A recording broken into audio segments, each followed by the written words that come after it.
Bismillahirrahmanirrahim. Assalamualaikum warahmatullahi wabarakatuh. Alhamdulillah rabbil alamin wa bihi nasta'in wa ala umuri dunya waddin. Wassalatu wassalamu ala asyrafil anbiya'i wal mursalin sayyidina wa habibina wa syafi'ina wa maulana Muhammadin sallallahu alaihi wasallam wa alihi wa sahbihi ajma'in, amma ba'd.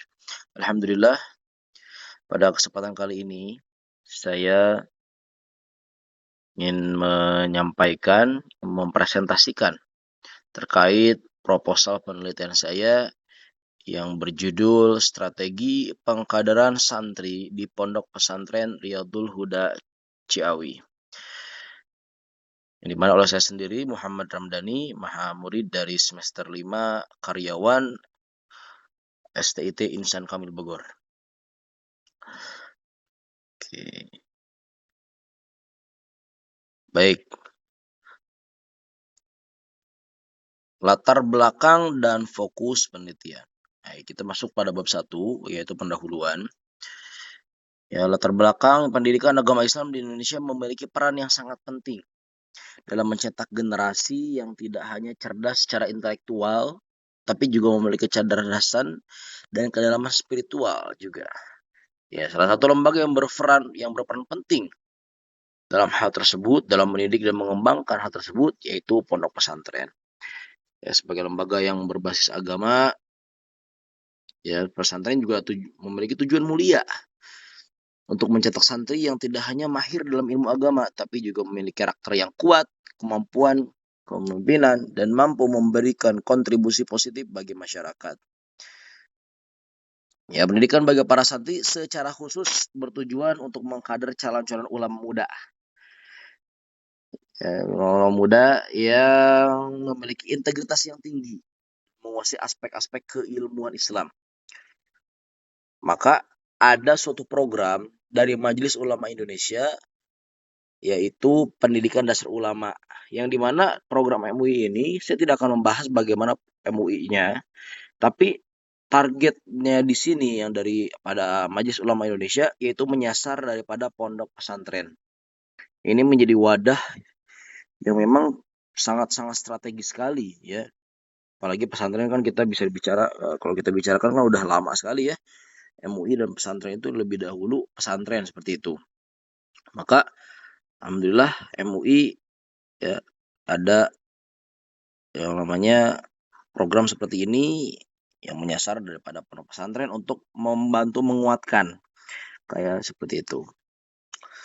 Adapun fokus penelitian ya, agar penelitian ini memiliki arah yang jelas dan pembahasan yang gak meluas ya.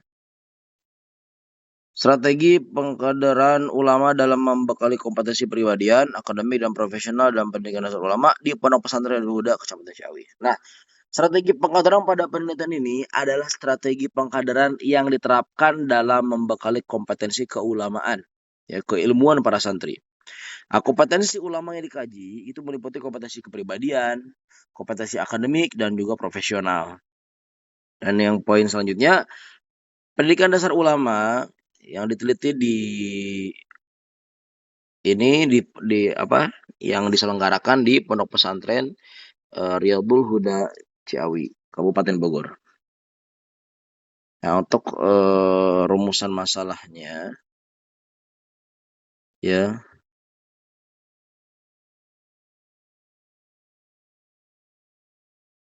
Oke, untuk rumusan masalah itu yang pertama, bagaimana strategi pengkaderan yang diterapkan pada pendidikan dasar ulama di Pondok Pesantren Riyadul Huda. Dan yang kedua, apa faktor pendukung dan penghambat pembekalan kompetensi keulamaan pada pendidikan dasar ulama di Riyadul Huda. Nah, selanjutnya yaitu tujuan penelitian yang menganalisis strategi pengkaderan yang berdasarkan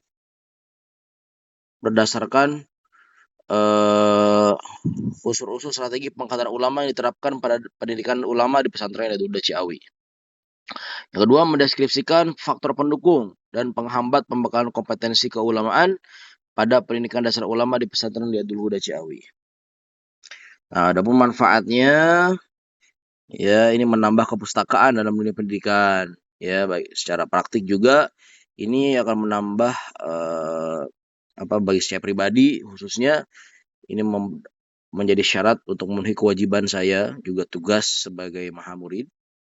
Dan juga bagi lembaga pendidikan, pengkaderan ini juga dapat menjadi bahan acuan ya dalam meningkatkan strategi pengkaderan ulama agar dapat menghasilkan kader-kader ulama yang berkualitas dan berkompeten.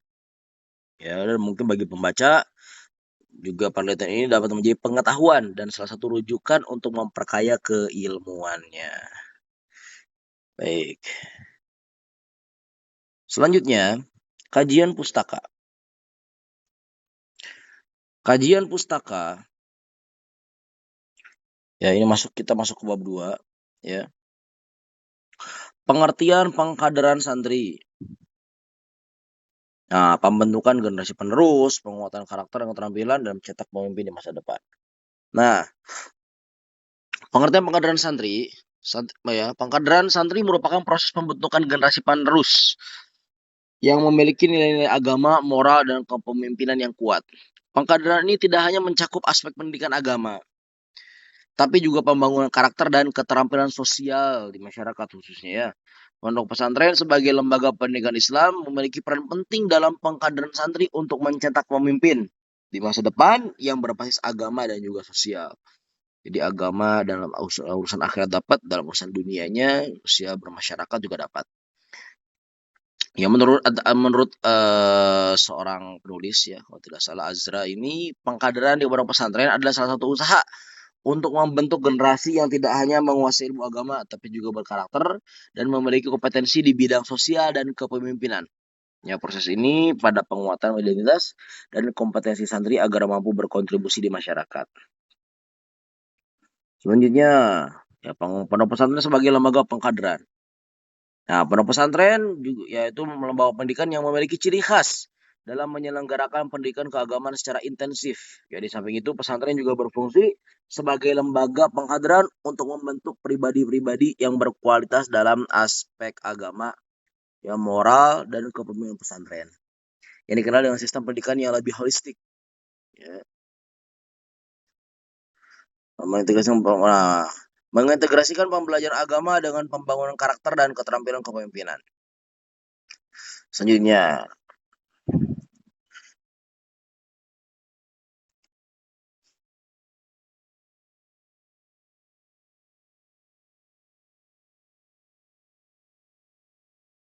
oke. Ya. Nah, bagi intensif, pembentukan pribadi yang berkualitas dan persiapan menghadapi dinamika sosial ya. Itu jadi intensif, lebih holistik juga gitu kan. Dan persiapan menghadapi dinamika sosial memberikan ruang bagi santri untuk berlatih dalam aspek kepemimpinan melalui berbagai kegiatan dan organisasi internal pesantren.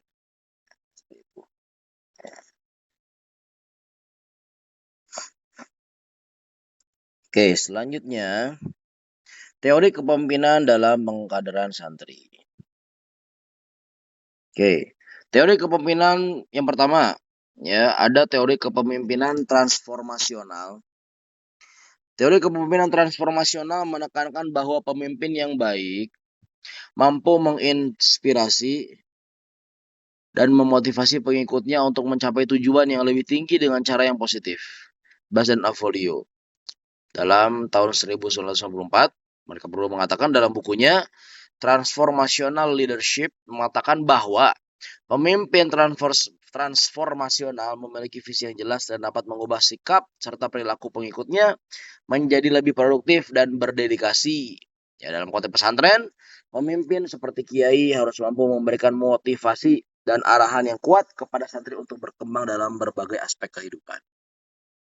Selanjutnya, yaitu teori kepemimpinan servant. Ya, atau melayani, ya pelayan. Dalam artian kita melayani, berkhidmat seperti itu ya. Dalam ya dikatakan oleh Robert K. Greenleaf dalam tahun 77 ya 1977 yang pertama kali mengemukakan teori ini menyatakan bahwa pemimpin yang baik adalah orang yang pemimpin yang melayani orang lain.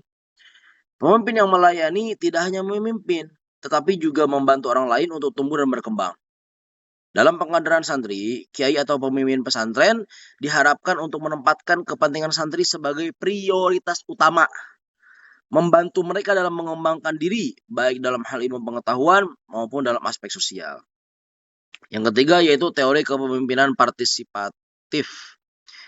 Nah, kepemimpinan partisipatif sebagaimana yang dikemukakan oleh Froome dan Newton dalam tahun 1973 menekankan pada pentingnya partisipasi aktif dalam pengambilan keputusan dalam pesantren. Teori ini diterapkan dengan memberi kesempatan kepada santri untuk berpartisipasi dalam kegiatan kepemimpinan dan pengambilan keputusan, seperti melalui organisasi pesantren atau kegiatan-kegiatan sosial lain. Ya, partisipasi ini dapat membantu santri mengembangkan keterampilan dalam bekerja sama, berkomunikasi, dan mengelola organisasi. Seperti itu. Oke, selanjutnya strategi pengkaderan santri. Ya. Oke, strategi pengkaderan santri. Pengkaderan santri di pondok pesantren umumnya melalui beberapa tahapan yang melibatkan pendidikan agama, pengembangan karakter, serta keterampilan sosial dan kepemimpinan. Proses ini bertujuan untuk mempersiapkan santri menjadi individu yang memiliki integritas dan mampu berkontribusi di masyarakat. Tahapan dalam strategi pengkaderan di pondok pesantren antara lain: pertama, pembinaan karakter dan akhlak. Ya, ini tahap pertama, ya. Mana ini sangat penting prosesnya agar santri memiliki dasar moral yang kuat dalam menjalani kehidupan. Yang kedua, tahap pendidikan ilmu agama. Nah, di pondok pesantren, santri dibekali ilmu agama yang mendalam. Ya, ilmu agama yang membentuk dasar pemikiran dan pandangan hidup santri yang kemudian menjadi landasan dalam setiap tindakan mereka. Yang ketiga, tahap pengembangan keterampilan kepemimpinan. Ya, pengkaderan santri juga mencakup ke pengembangan keterampilan kepemimpinan yang melalui kegiatan organisasi pesantren seperti OSIS, ya, atau kalau di insan kami kita di Alih ini ada organisasi khas dan UMI seperti itu, ya, atau kepanitiaan acara dan sebagainya. Santri diajarkan bagaimana mengelola organisasi, bekerja sama dalam tim, serta mengasah kemampuan berbicara di depan umum. Sebagai contoh, dalam penelitian yang dilakukan oleh Amir, ya, dalam tahun 2015, pengkaderan pemimpinan di pesantren dapat dilakukan dengan memberikan kesempatan bagi santri untuk memimpin berbagai kegiatan dalam pesantren. Yang tahap keempat yaitu penguatan jaringan sosial dan dakwah. Nah, selain pendidikan dalam pesantren, pengkaderan santri juga melibatkan kegiatan sosial dan dakwah di masyarakat. Melalui kegiatan ini, santri diberikan kesempatan untuk mengaplikasikan ilmu dan keterampilan yang mereka miliki dalam membantu masyarakat, ya, untuk menyebarkan nilai-nilai agama. Oke, selanjutnya.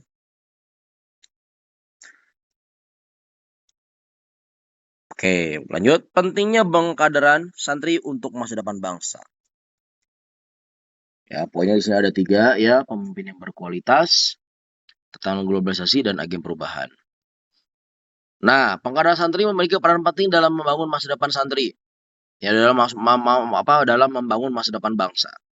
Santri yang terlatih dengan baik dalam ilmu agama, kepemimpinan, dan keterampilan sosial akan mampu menjadi pemimpin yang berkualitas dan memiliki integritas tinggi. Hal ini sangat dibutuhkan di tengah tantangan globalisasi dan permasalahan sosial yang semakin kompleks. Menurut Abdullah, pada tahun 2010, pondok pesantren berfungsi sebagai lembaga strategis untuk membentuk generasi penerus bangsa yang memiliki wawasan luas dan mampu mengatasi permasalahan masyarakat. Santri yang telah dibekali dengan pengetahuan agama dan keterampilan kepemimpinan diharapkan mampu menjadi agen perubahan dalam masyarakat dan memberikan kontribusi positif bagi kemajuan bangsa. Oke, selanjutnya yaitu faktor keberhasilan pengkaderan santri. Nah, di sini ada 3 poin. Yang pertama, kualitas kepemimpinan di pesantren. Yang kedua, keterlibatan santri dalam kegiatan organisasi. Yang ketiga, yaitu fasilitas dan pemberdayaan. Nah, poin yang pertama, kualitas kepemimpinan di pesantren. Pemimpin yang memiliki visi yang jelas dan kemampuan untuk menginspirasi sangat mempengaruhi keberhasilan pengkaderan. Kiai atau pemimpin pesantren yang mampu memberikan arahan yang bijaksana dapat menciptakan lingkungan yang kondusif untuk pengembangan santri. Poin kedua, yaitu keterlibatan santri dalam organisasi atau kegiatan sosial. Nah, keterlibatan santri dalam kegiatan organisasi pesantren dan kegiatan sosial sangat penting dalam membentuk keterampilan kepemimpinan dan karakter mereka. Melalui pengalaman ini, santri akan lebih siap untuk menghadapi tantangan di masyarakat. Ya, poin yang ketiga, yaitu fasilitas dan sumber daya yang mendukung. Fasilitas pendidikan yang baik dan sumber daya yang memadai juga berperan besar dalam keberhasilan pengkaderan santri. Perpustakaan, ruang belajar, dan sarana ibadah yang memadai akan mendukung proses pembelajaran yang efektif. Oke, selanjutnya yaitu daftar pustaka terakhir ya. Oke, di sini saya dapat itu dari beberapa jurnal ilmiah, juga ada buku, artikel, dan teori-teori lain yang saya dapatkan dari website ya. Di sini ada buku Regenerasi Ulama Antara Pesantren dan Pendidikan Ulama karya Rustam Effendi ya, dan Saputra Pengabdian tahun 2020 ya. Dan juga ada juga dari Fitri Rahmawati, ada juga dari Imam Hanafi Sofyandi ya, saya jurnal ilmiah lain. Dan buku yang dapatkan itu buku tentang pesantren, madrasah, dan sekolah pendidikan Islam dalam kurun modern. Yang cetakan daripada Logos Wacana Ilmu oleh Azra tahun 2004. Di artikel juga ada di www.pesantren.id dan teori-teori lain yang saya dapatkan di website seperti itu ya. Baik, alhamdulillah itu saja yang bisa saya sampaikan.